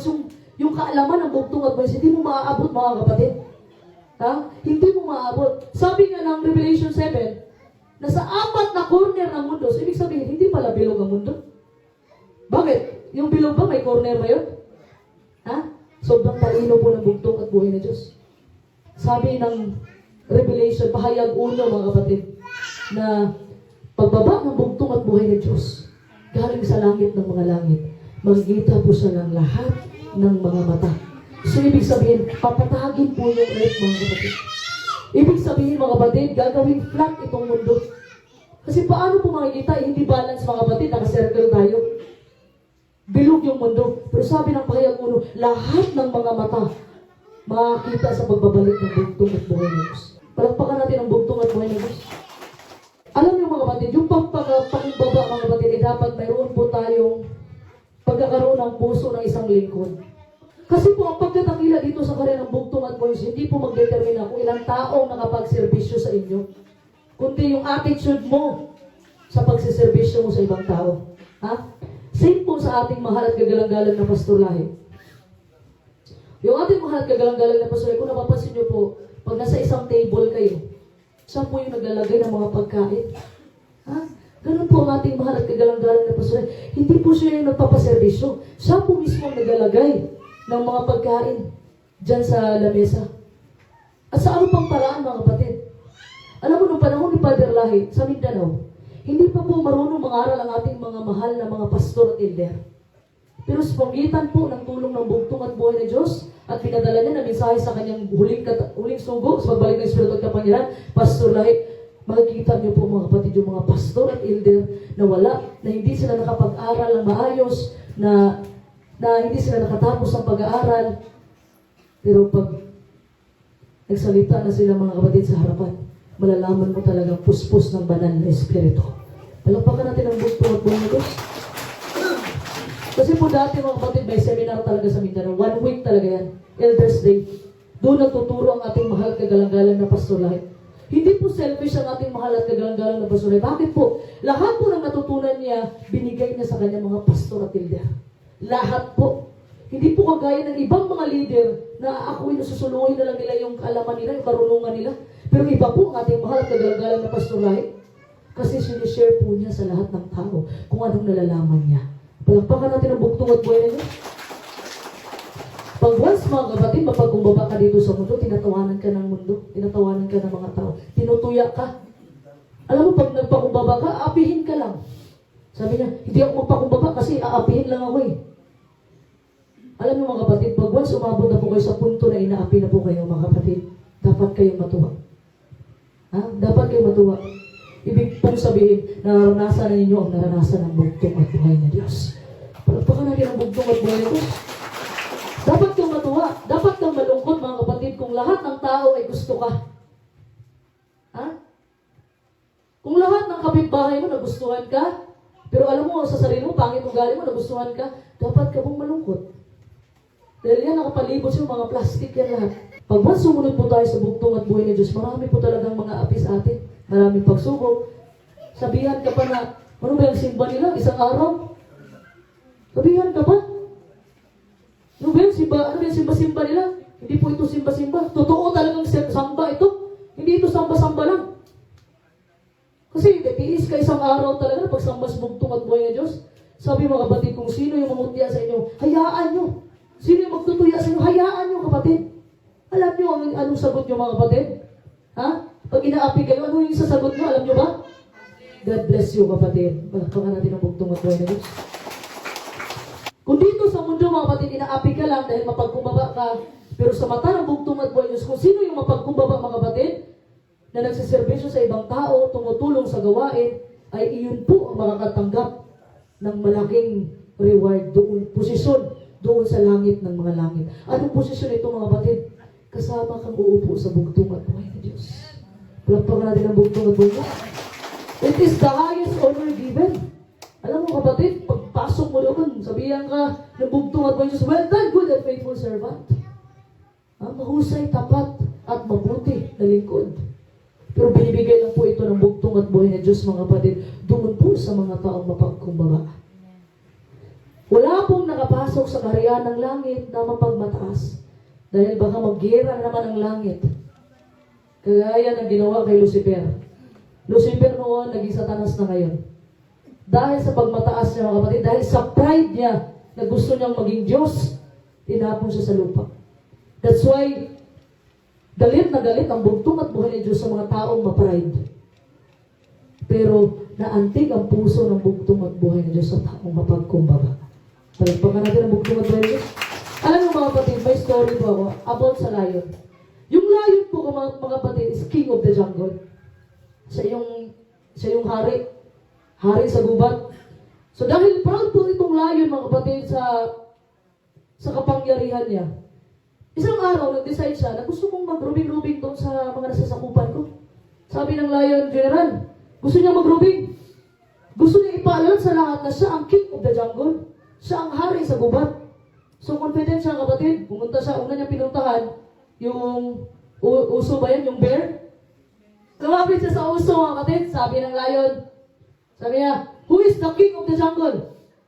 Sino ang hari dito sa gubat? Sabi ng Lion. Sabi naman ng uso, siyempre ikaw. Sabi ng uso, sabi nagbigay ng malakas na dagundong ng pagsang-ayon ng lion mga kapatid. Ang sunod na pinuntahan niya, tiger na. Sabi niya, sino ang hari dito sa gubat? Sabi niya sa tiger. Sabi ng tiger, alam naman ang lahat. Haring leon na ikaw ang hari. Ikaw talaga ang mahusay, ikaw ang pinakamatapang. Sabi niya, siga yung leon. Kasi siya yung siya yung king of the jungle. Hindi na siya pumunta sa mga maliliit. Wala na, hindi na siya dumaan sa mga maliliit na mga insekto. Ano ba yan? Diretso na siya sa elepante. Diretso na sa elepante. Sabi niya, elepante, sinong hari dito sa gubat? Alam mo, hindi sumagot yung elepante mga kapatid. Ang ginawa ng elepante, alam mo yung trunk niya? Inikot-ikot niya yung lion doon. Tapos sinagis-hagis niya, ginaganyan niya. Binupog niya yung lion mga kapatid. Tinapon niya doon sa puno, ginawa niya ulit, inikot na naman, nilagay niya sa may tubigan, ganyan. Hindi makahinga. Bugbog na bugbog ang lion. Sabi ng lion, napagod siya. Kasi bugbog na bugbog siya. Ikaw ba naman itapon-tapon? So sabi ng lion, tingin siya sa elepante. Sabi niya, ikaw elepante ba? Hindi mo alam yung sagot. Ba't ka nabubugbog? Sabihin mga kapatid, at the end of the day, inangkin niya pa rin na siya pa rin yung hari. Wala pa rin yung pagpakumbaba, kahit binugbog na siya. Kahit marami na siyang natamong sugat mga kapatid. Kasi saying sorry is not easy. Ganun po minsan tayo mga kapatid. Kahit na alam na natin na lugi na tayo, talo na tayo, ayaw pa rin natin magpatalo. Gusto natin tayo pa rin ang magaling. Minsan ganun po nangyayari sa atin eh. Dahil po sa pride na ini-inject na Satan sa atin. Alam niyo mga kapatid, pag may pride kayo, wala sa inyo yung espiritu ng bugtong at buhay na Diyos. Kasi po ang espiritu ng bugtong at buhay na Diyos, wala pong pride. Kundi opposite po. Ano po yung opposite? Pagpakumbaba. In what way po na magpakumbaba ka? Pakumbaba ka mga kapatid, na kung may mga taong kumukutya sa iyo, hayaan mo na. Na may mga taong nanginsulto sa iyo, hayaan mo na. Kung may mga lahat na lang against sa iyo, mga kapatid, hayaan mo na. Ipanalangin mo na lang sila. At manalangin ka na hindi ka nanalangin ng masama sa iyong kapwa. Kasi hindi ka napakinggan ng bugtong at buhay ng Diyos. Nagpakumbaba ka nga, hindi ka nga pumatol, pero yung panalangin mo, nagmamataas ka rin. Wala pa rin. Pagpakumbaba, mga kapatid, dito yan sa puso mag-uumpisa. Na kahit sakit na sakit ka na, Iiyak lang yung puso mo at hindi ka ganante. Yan po ang espiritu ng bugtong at buhay na Diyos. Palakpakan natin ang bugtong at buhay na Diyos. Alam niyo mga kapatid, kung may dakila pala, meron din palang maliit, dakila, maliit, or great and least mga kapatid sa kaharian. Ha? So sabi po ng Matthew 5:19, purihin ang bugtong at buhay ng Diyos. Kaya't ang sino mang sumuway sa isa sa kaliliit-liitang mga utos na ito, at ituro ang gayon sa mga tao, itatawagin kaliit-liitan sa kaharian ng langit. Dadapot ang sinumang gumanap at ituro, ito'y tatawagin dakila sa kaharian ng langit. Palakpakan natin ang bugtong at buhay ni Diyos. Ibig sabihin lang po ng talatang ito, na huwag po natin piliin kung ano yung pabor sa atin. Ito, piliin ko na mahalin ko lang yung kapwa ko, pero ay kung magpakumbaba. Hindi po ganun. Kasi kung meron pong pagpakumbaba sa bawat isa sa atin, sa bawat puso natin, lalo na sinasabi natin, mahal natin ang bugtong at buhay ng Diyos. Mahal ba natin ang bugtong at buhay ng Diyos? Palakpakan natin ang bugtong at buhay ng Diyos. Kung mahal mo ang bugtong at buhay ng Diyos, sabi ng bugtong at buhay ng Diyos, if you love me, keep my commandments. Nauna po yung kung mahal mo ako. Ibig sabihin, mahalin po muna natin ang bugtong at buhay ng Diyos. Unahin po muna natin mahalin ang bugtong at buhay and everything will follow. Kasi pag mahal mo ang bugtong at buhay, matatakot ka na gawin ang hindi ka lugod-lugod sa bugtong at buhay ng Diyos. Matatakot ka mga kapatid na mapunta ka ng impyerno kung mahal mo ang bugtong at buhay ng Diyos. At kung gusto mong pumunta ng langit. Lahat naman tayo, kahit sino tanungin mo dito, tanungin ko kayo, gusto nyo mapumunta ng langit na mga langit? Gusto impyerno? Sino gusto pumunta ng impyerno? Wala. Wala talaga. Gusto pumunta ng langit na mga langit, pero ayaw sundin ang utos ng bugtong at buhay ng Diyos. Gusto pumunta ng langit mga kapatid, pero ayaw magpakumbaba. Alam mo kapatid, may mga requirements po sa pagpunta sa langit ng mga langit. Hindi lang parelax-relax lang tayo dito na antayin lang natin pagbabalik ng bugtong at buhay ng Diyos. Hindi po. Kasi kung anong ginagawa mo dito sa lupa, yun po yung magbabase kung saan ka papunta, kung sa langit ka ba o sa impyerno. Pero lahat ng po yan mga kapatid, sabi ng kanta ng ating mahal gaganda na pasulahi, hatulan mo ako sa pagitan ng iyong grasya at ng iyong kapangyarihan. Palakpakan po natin ang bugtong at buhay ng Diyos. Iwasan lang po natin ang mangusga mga kapatid. Alam niyo bakit? Sabi nga doon, huwag kang mangusga sa iyong kapwa para hindi ka sugahan ng bugtong at buhay ng Diyos. Hayaan po natin mga kapatid na bugtong at buhay ng Diyos ang mangusga sa bawat isa sa atin. Kasi wala po tayong karapatan na husgahan ang bawat isa, kundi ang bugtong at buhay ng Diyos lang. Ang atin lang mga kapatid, gawin lang natin kung ano ang kalugod-lugod sa bugtong at buhay ng Diyos sa ating pamilya, sa ating anak, sa ating asawa, sa ating mga kapitbahay. Ganun lang po mga kapatid. Huwag po natin pangunahan lagi ang desisyon ng bugtong at buhay ng Diyos. Minsan kasi, may mga desisyon ng bugtong at buhay ng Diyos na hindi mo magugustuhan, magagalit ka. Kaya kasi gusto mo yung outcome na gusto mo. Sabi nga ni Pastor Lahi, mag-iba ka na ng Diyos. Kung gusto mo masunod yung sarili mo. May standard ang bugtong at buhay ng Diyos. At huwag kayong mag-expect na yung standard mo ang masunod. Hindi bababa ang criteria ng bugtong at buhay sa criteria mo. Hindi mag-lower ang standard ng bugtong at buhay sa standard mo. Kung gusto mo pumunta ng langit, standard ng bugtong at buhay sa sundin mo. Kasama na yung magpakumbaba mga kapatid. Palakpakan natin ang bugtong at buhay ng Diyos. Ikaw nalirahan dito sa mundo mga kapatid na meron kang unfaithful life, hindi masunurin sa bugtong at buhay ng Diyos, sa mga command, sa salita ng bugtong at buhay. Tinuturuan mo lang po ang ibang tao na yung utos pala ng bugtong at buhay hindi mahalaga, hindi importante. Very serious offense po yan mga kapatid. Na isang araw, mag-hold accountable ka po sa bugtong at buhay ng Diyos. Pananagutan mo sa bugtong at buhay ng Diyos. Opposite mga kapatid, however, may opposite siya na senaryo, na pag mas ikaw po ay faithful, masunurin sa bugtong at buhay ng Diyos, mga kapatid, sumusunod ka sa utos ng bugtong at buhay ng Diyos, nagtuturo ka ng pagka masunurin sa bugtong at buhay ng Diyos sa ibang tao, it means, mga kapatid, na yung reward po ng bugtong at buhay ng Diyos na nag-aantay sa iyo doon sa langit ng mga langit at ikaw ay tatawaging dakila sa kaharian ng bugtong at buhay ng Diyos. Palakpakan natin ang bugtong at buhay ng Diyos. Kaya nga po sinabi ng Marcos 4:8 mga kapatid, purihin ang bugtong at buhay ng Diyos at ang mga iba'y nangahulog sa mabuting lupa at nangamunga sa nagsitaas at nagsilago at may namunga ng tig-30 at tig-60 at tig-100. Remember huwag niyong kalimutan, 30, 60, at saka 100%. Ang mabuting lupa po mga kapatid ay kumakatawan po sa ating mananampalataya. Ha? At ang binhi naman po ay ito po ang salita ng bugtong at buhay ni Diyos na inihasik sa ating buhay. Inihasik po ng bugtong at buhay ni Diyos ang kanyang salita sa iyo upang makapagbunga ka ng maraming mabubuting gawa at bunga ng bugtong at buhay ni Diyos. And it is your responsibility, kapatid, na mamunga ka ng maka-Diyos na bunga. Kasi mga kapatid, makikita po yan ng iyong kapatid o iyong kapitbahay na may bunga ka ba ng banal na Espiritu. Yung mapagbigay ka sa kapitbahay mo, nagbibigay ka ng hindi panis na mga ulam, ayan, bunga ng banal na Espiritu po yan mga kapatid. Sabi ng ating mahal, kagagalan ng personay, mamigay na lang tayo yung the best. Huwag yung pasira na. Ha? Huwag yung yung ibigay mo na sa kapitbahay yan kasi malapit na masira. Huwag ganun kapatid. Nalala ko tuloy yung kwento ni Basulay, isang pare, may humihingi doon sa kumbento niya, tinapay. Sabi niya, kapatid, nagugutom ka ba? Sabi, gutom na talaga ako. Pare, nagugutom na talaga ako. So, binigyan ng tinapay. Sabi niya, kapatid, binigay sa tinapay, kapatid. Sabi niya, kapatid, ito, tinapay kainin mo. Sabi niya, pare, kumain na yung, kapatid, kumain na yung tao na ilang araw na hindi kumakain.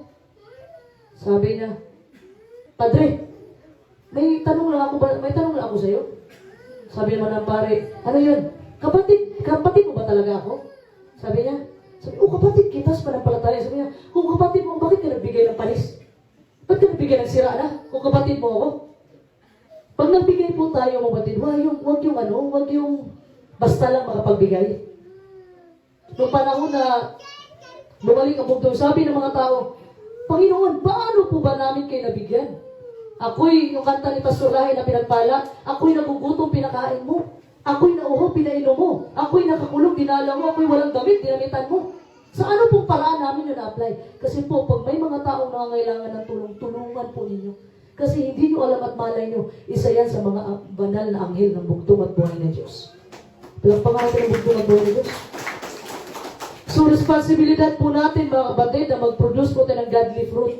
Makabunga, maka-Diyos na bunga, mga kapatid. So, i-notice nyo, mga kapatid, have different levels of production. Sinabi ko kanina yung binasa ko. Ha? Basahin natin ulit. Puri na bugtong at buhay ng Diyos.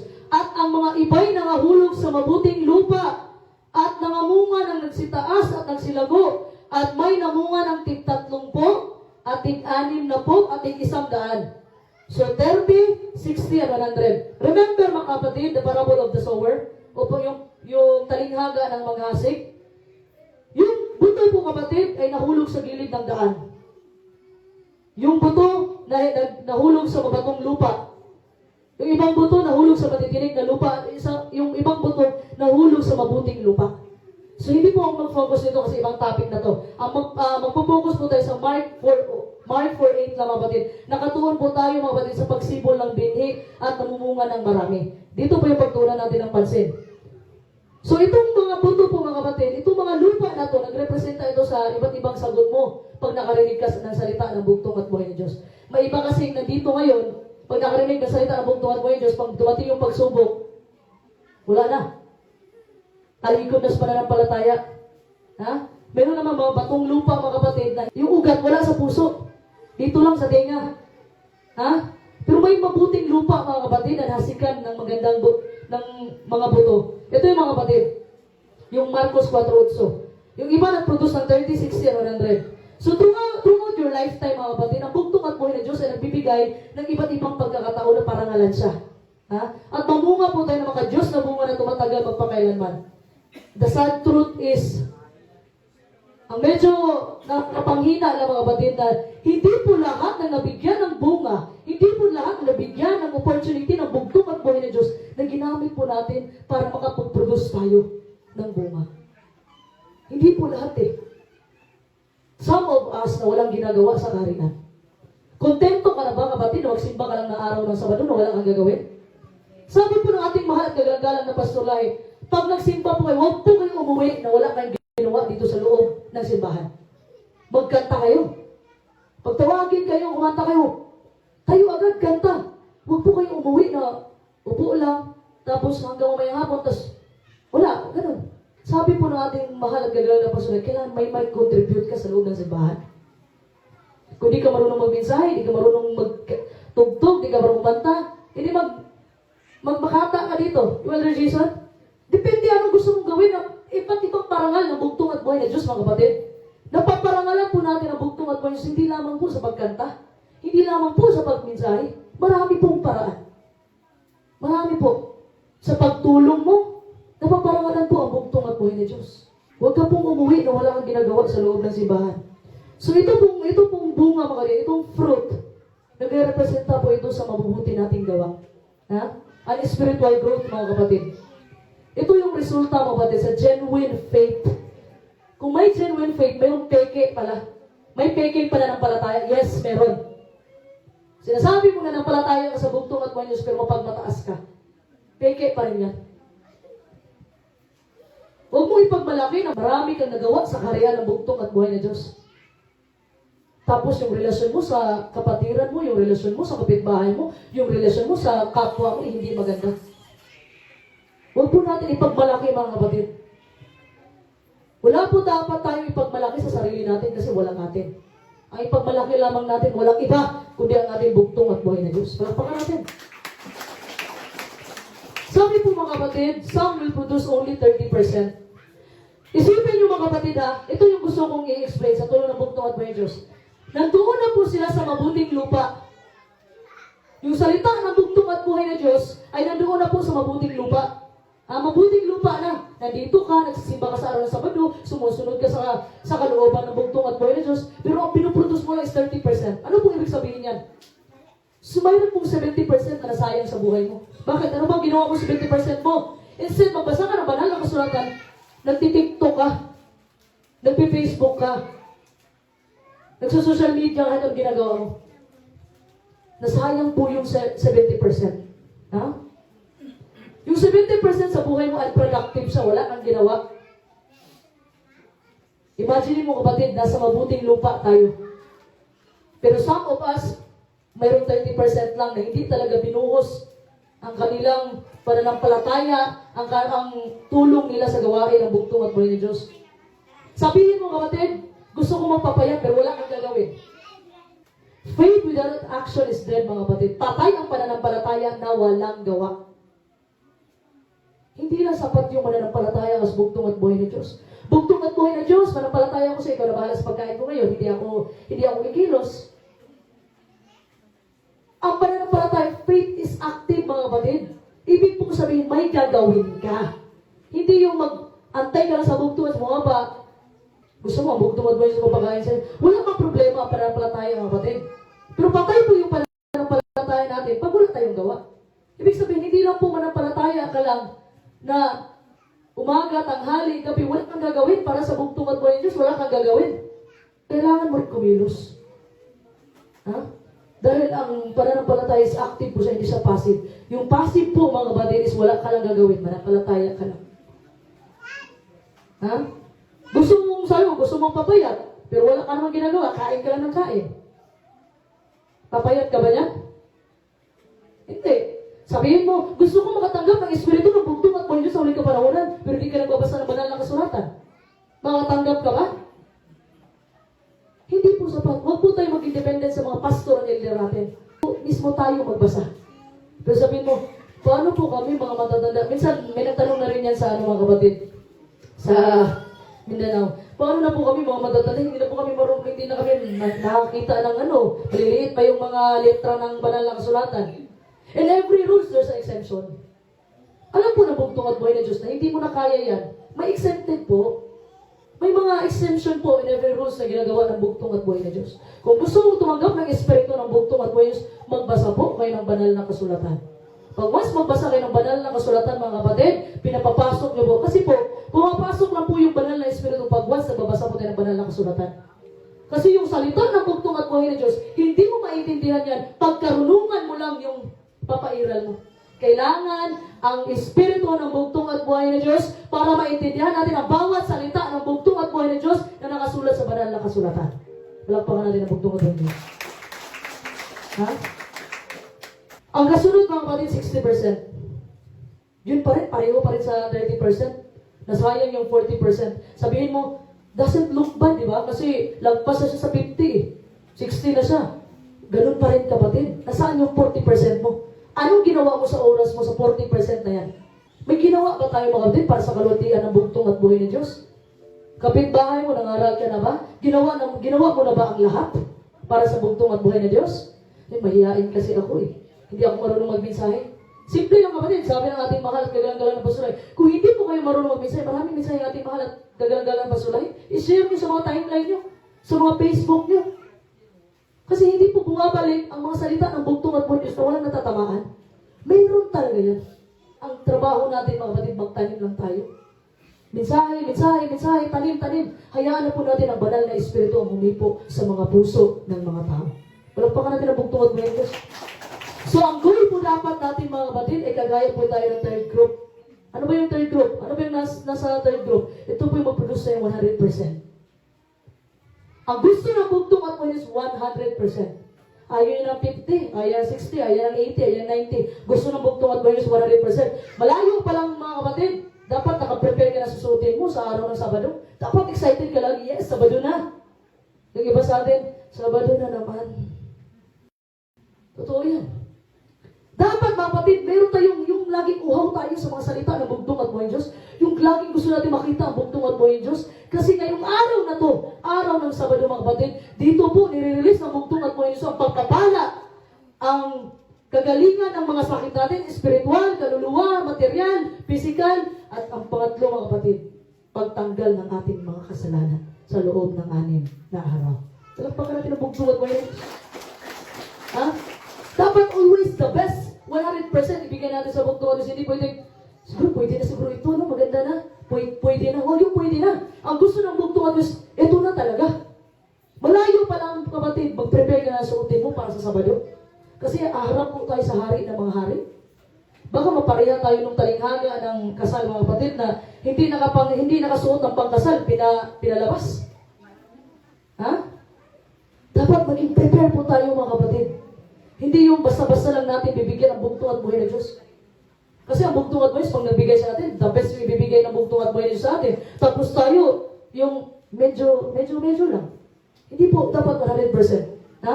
Hindi man po tayo pareho ng mga kakayanan sa ating buhay at mga opportunities, mga kapatid, na binigay ang bugtong at buhay ng Diyos. Hindi ka nagbimensahe. Hindi ka singer, hindi ka organist. Hindi man po, mga kapatid, pero all of us, lahat po tayo tinawag ng bugtong at buhay ng Diyos para magtanim. Hindi literal na magtanim ng mga tanim dyan, ha? Magtanim po ng mga salita ng bugtong at buhay ng Diyos. Ha? Na tumatagal magpakailanman. Palagpakan natin ang bugtong at buhay ng Diyos. Kung sino man yung makapagbunga, mga kapatid, ng mga maka-Diyos na bunga, yun ang tatawagin na dakila sa karya ng bugtong at buhay ng Diyos. Palagpakan natin ang bugtong at buhay ng Diyos. Alam niyo, mga kapatid, meron din reward yung persecution natin pagdating ng panahon. Kasi yung Matthew 24:21, doon po pumasok ang malaking kapighatian na hindi pa nangyayari simula ng likha ng bugtong at buhay ng Diyos sa libutan. Ano sabi ng Matthew 5:11-12, mga kapatid? Buhay ng bugtong buhay ng Diyos? Mapapalad kayo pagka kayo inalimura at kayo pinag-usig at kayo pinagbibikaan ng sari-saring masamang na pawang kasinungalingan dahil sa akin. Mga galak kayo at magsayang totoo, sapagkat malaki ang ganti sa inyo sa langit, sapagkat gayon din ang kanilang pagkausig sa mga propeta na nangauna sa inyo. Palakpakan po natin ang bugtong at buhay ng Diyos. Ang conclusion po ng Matthew 5:11, mga kapatid, is a powerful reminder, mga kapatid, na kung tayo sumunod sa bugtong at buhay ng Diyos, dadaan po tayo sa mahirap at challenging na daan, mga kapatid. Ibig sabihin, mga kapatid, kailangan natin manindigan kung ano ang tama. Kailangan natin manindigan, mga kapatid. At handa po tayong harapin ang paparating ng mga persecution and opposition, mga kapatid, para sa Kanya, para sa bugtong at buhay ng Diyos. Kung ano ang ginawa ng unang panahon sa mga unang Kristiyano, sa mga propeta, sa mga sugo, sa mga apostoles, sa bugtong at buhay, gagawin din po ito sa atin ngayon. Dahil tayo po ang nagdadala ng katotohanan. Gagawin po ito, mga kapatid. Sa anong paraan? Uusigin tayo, mga kapatid. Uusigin tayo dahil sa ating pananampalataya sa bugtong at buhay ng Diyos. Pero may pangako ang bugtong at buhay. After all, lahat ng nangyayari dito sa mundo, lahat ng paghihirap nyo, persecution nyo, lahat, mga kapatid, nagawa nyo ito dahil sa bugtong at buhay ng Diyos, may malaking reward na nag-aantay para sa ating lahat. sa langit ng mga langit. Palakpakan natin ang bugtong at buhay Diyos. Lumalinaw po mga kapatid na sinabi ng banal na kasulatan na lahat ng sumunod sa bugtong at buhay ni Jesus ay kapupuutan. Kukutyain at uusigin. Pero however mga kapatid, kung sino yung nag-suffer para sa bugtong at buhay ni Jesus dahil nanindigan ka sa iyong pananampalataya, dating ng panahon, sa tulong at gabay ng bugtong at buhay ni Jesus nanindigan ka, ano ba talaga? Sunday yung Sabado. Sabi, Sabado, pinutulan ka ng kamay, isang kamay. Sabado pa rin. Isang kamay naman. Sabado. Sa paa naman, sa kabilang paa. Hanggang sa ano na, hanggang sa ulo na. So, Sabado o Linggo, ulo na. Sunday na lang. Sunday na lang. Imbis na, ulo na mga kapatid. Sumurrender ka ba? Huwag na mag-retreat. Kaya mga kapatid, may ano tayo eh. May breastplate tayo, nilagay na bugtong at buhay ni Diyos. May sword. Ha? Dahil, alam niyo yung mga soldier, mga kapatid, yung mga Roman Empire, yung mga gamit na sa harapan lahat, di ba? So, hindi ka pwedeng tumalikod sa laban. Abante dapat, mga kapatid. Yun nga sabi ng ating mahal kagagala pasulahe, madapa ka man ngayon, pero bumangon ka at magpatuloy ka hanggang sa katapusan ng panahon sa tulong ng bugtong at buhay ng Diyos. Palakpakan ang bugtong at buhay ng Diyos. Yun po ang sinabi, mga kapatid, na lahat, may pinangako ang bugtong at buhay ng Diyos, na lahat ng nag-suffer dahil sa bugtong at buhay ng Diyos, magagantimpala, mga kapatid, na kabilang sa pinakadakilang kayamanan ng langit. Gantimpala! Ano yung reward, mga kapatid? Ano yung reward? Mawala ka man sa mundo, mamatay ka man ng dahil sa pananampalataya mo sa bugtong at buhay na Diyos. Pero ang nag-aantay sa'yo na reward doon sa langit ng mga langit ay ang buhay na walang hanggan. Pagkanabugtong na Diyos. Kaya sabi na ng bugtong at buhay na Diyos, huwag po natin itapon ang tiwala natin sa bugtong at buhay na Diyos. Even, mga kapatid, na maharap tayo sa matinding kapighatian, huwag po tayong magduda sa bugtong at buhay sa iligtas tayo, hindi. Kagaya ni Sadrach, Mesach, Abednego, mga kapatid. Ang sabi ni Sadrach, Mesach, Abednego, iligtas man kami ng Diyos o hindi? Hindi kami luluhod sa larawan. Ha? Gusto na panampalataya ng bugtong at buhay sa ganun, mga kapatid. Dahil pag nanindigan po tayo sa bugtong at buhay, yung bugtong at buhay, pag hindi ka nagdalawang isip na manindigan sa Kanya, patay na kung patay. Ang bugtong at buhay ng Diyos, maninindigan din siya para sa iyo. Pagpakarabi ng bugtong at buhay. Sabi ng Pahayag 22:12, purihin ang bugtong at buhay ng Diyos. Narito, ako'y madaling pumarito at ang aking gantimpala ay nasa akin upang bigyan ng kagantihan ang bawat isa ayon sa kanyang gawa. So lahat po na ginagawa natin dito sa karya ng bugtong at buhay ay may value po ito sa bugtong at buhay ng Diyos. Picture in your mind, mga batid, na ang bugtong at buhay ng Diyos, ang hari sa mga hari, ang Diyos sa mga Diyos, ang hari sa langit at lupa, mga batid, personally gives you. Ano yung ibibigay ng bugtong at buhay ng Diyos? Isang korona na nagdiningning ng ginto na napalibutan ng mga mamahaling bato. Palakpakan natin ang bugtong at buhay ng Diyos. Mamahaling bato, mga kapatid. Ano ba yung pinakamahal na bato dito? Makikita mo yung mga jade, yung mga stone, mga precious stones, mga kapatid. Andun yan sa langit ng mga langit. Ha? Hindi lang yan, mga kapatid. Bibigyan pa tayo ng bugtong at buhay ng Diyos na nakasilaw na damit ng kagandahan at kalulatian na hindi kayang ilarawan sa mga salita. Para ka palang reyna. Reyna at hari doon. May kupo ka, mga kapatid. May korona ka pa. Ikaw ang maliit na hari kasi ang malaki na hari ang bugtong at buhay ni Diyos niya. Kaya sinabi doon, mga kapatid, sinabi ni Pader Lahi, Diyos ng mga Diyos, hari ng mga hari. Siya ang hari na malaki, tayo ang hari na maliit. Palakpakan natin ang bugtong at buhay ni Diyos. Imagine, mga kapatid, sabi ng Revelation 1:15, ang kanyang mga paa ay katulad ng tansong pinuli na gaya ng dinalisan isang lutuang bakal. At ang kanyang tinig ay gaya ng lalaslas sa maraming tubig. Narinig niyo po ba yung boses ng mga falls? Ha? Di ba sobrang ingay ng falls, mga kapatid? Maingay na masarap pakinggan. Alam mo pa, kapatid, mayroong falls doon sa ibang bansa. Sa Niagara, mga kapatid, sa bandang Canada, 3 waterfalls kinumbine.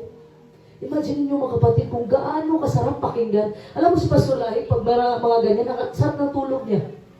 May isang araw, nagising na lang ako, mga kapatid. Akala ko umuulan, magdamag ang ulan. At idos, yun pala, speaker na kanilig sa YouTube. Yun, nagpatugtog ng mga kulog, kidlat, mga tubig. Kasi yun po, nakatulog si Pastor Lahi. Masarap pakinggan daw. Alam mo, yung maalong, hindi ako mahilig sa along, inaingayan ako, pero si Pastor Lahi, ang himbing ng tulog niya. Imagine niyo, mga kapatid, ang boses ng bugtong at buhay na Diyos. Dakila pa kasi sa waterfalls, mga kapatid. Sasabihin sa iyo, mga kapatid, pasok ka sa kariyan, mahal kong anak. Well done, good and faithful servant. Palakpakan natin ang bugtong at buhay ng Diyos. Last verse mga kapatid. Sabi ng Revelation 3:21, purihin ang bugtong at buhay ng Diyos. Ang magtagumpay ay aking pagkakaloobang umupong kasama ko sa aking luklukan. Gaya ko naman na nagtagumpay at umupong kasama ng aking ama sa kanyang luklukan. Saan po nagtagumpay ang bugtong at buhay ng Diyos? Una, nagtagumpay siya sa kamatayan. Sa anong paraan? Nabuhay siya sa pangatlong araw. Nagtagumpay siya sa kamatayan, nagtagumpay siya sa kasalanan, at nagtagumpay siya sa buong sanlibutan. Palakpakan natin ang bugtong at buhay ng Diyos. Tayo mga kapatid, paano tayo makakaranas mga kapatid na maggantimpala sa langit? Saan po dapat tayo magtagumpay? Dapat magtagumpay tayo sa ating pananampalataya. Magtagumpay tayo sa malaking kapighatian na parating sa tulong at gabay ng bugtong at buhay ng Diyos. At magtagumpay po tayo sa ating mga ugali. Magtagumpay po tayo na dapat meron tayong pagpakumbaba sa bawat isa sa atin. Magsitayo po tayo lahat mga kapatid. Bigyan po natin ang ating mga mata. May pag-usap tayo sa bugtong at buhay ng Diyos. Hindi mo kaya baguhin ang sarili mo. Hindi mo kaya baguhin. Humingi ka ng tulong sa bugtong at buhay ng Diyos na baguhin mo ang bugtong at buhay ng Diyos. I can do it alone. Hindi ko kaya na ako lang. Kung surrender mo sa bugtong at buhay ang dati mong ugali mga kapatid na mapagmataas ka, surrender mo sa bugtong at buhay kunin to sa iyo at bigyan ka ng ugali na mapagpagkumbaba. Sabihin mo, mold me, fashion me. Hindi ko maibibigay ang aking buhay sa iyong bugtong at buhay dahil ito'y sa iyo. Kung may galit at buot ka man ngayong kapatid, kailangan mo nang bitawan yan ngayon. Kung gusto mo pumasok ang banal na espiritu ng bugtong at buhay ng Diyos, surrender it ngayon pa lang. Surrender mo na. Huwag kang umuwi mga kapatid, na hindi mo nasusurrender lahat ng buot, galit, sama ng loob mo. Iniwan mo lahat dito mga kapatid. Iwanan mo lahat. Iwanan mo. Dito po sa harapan natin ang bugtong at buhay ng Diyos. Ngayong araw na ito mga kapatid, bumaba ang bugtong at buhay ng Diyos sa langit ng mga langit para masamahan tayo. Huwag mo hayaan na umuwi ka na wala kang natutunan. Na hindi ka hindi po ng banal na espiritu. Gusto mo pumunta ng langit? Gusto mo pumunta ng langit, bugtong at buhay na Diyos? Ano ba ang gagawin ko? Kunin mo sa akin yung mapagmataas ko na ugali. Iwanan niyo po lahat dito mga kapatid. Dito, tandaan niyo itong araw na ito, tandaan niyo itong simbahan na ito sa labog na nangyari, na iniwan mo na lahat ng mga pangit mong ugali, yung pagmamataas mo na ugali, iwanan mo lahat dito, kapatid. At magiging history ito pagdating ng panahon.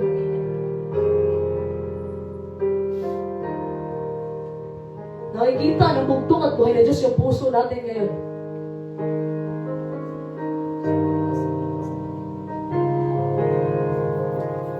Kasapin niyo po ang bugtong at buhay na Diyos. Habang kinakanta po ni Sister Maria, mapagmahal mong kamay. Surrender it all mga kapatid.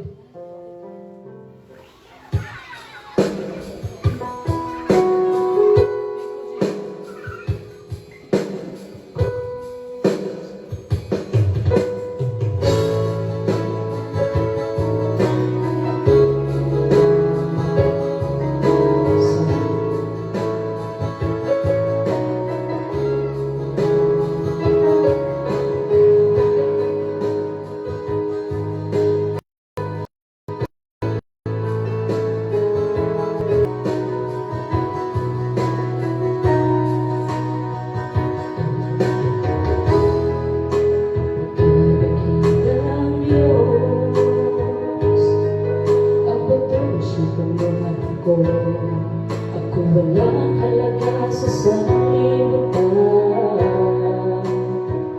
Panginoon ko. Kunin mo ang puso ko, di ko ito maibigay sa'yo, dahil ito'y galing sa'yo. Ako ang pinipili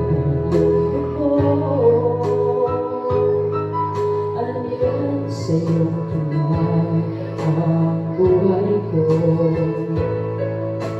Alam mo ang pagdududa at pagod ko.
lahat ng kapurihan at karangalan ay para sa nag-iisang bugtong at buhay na Diyos ng mga Diyos, Panginoong Heso Kristo, Yeshua Yahweh, na pinakamakapangyarihan sa lahat. Shalom Aleichem.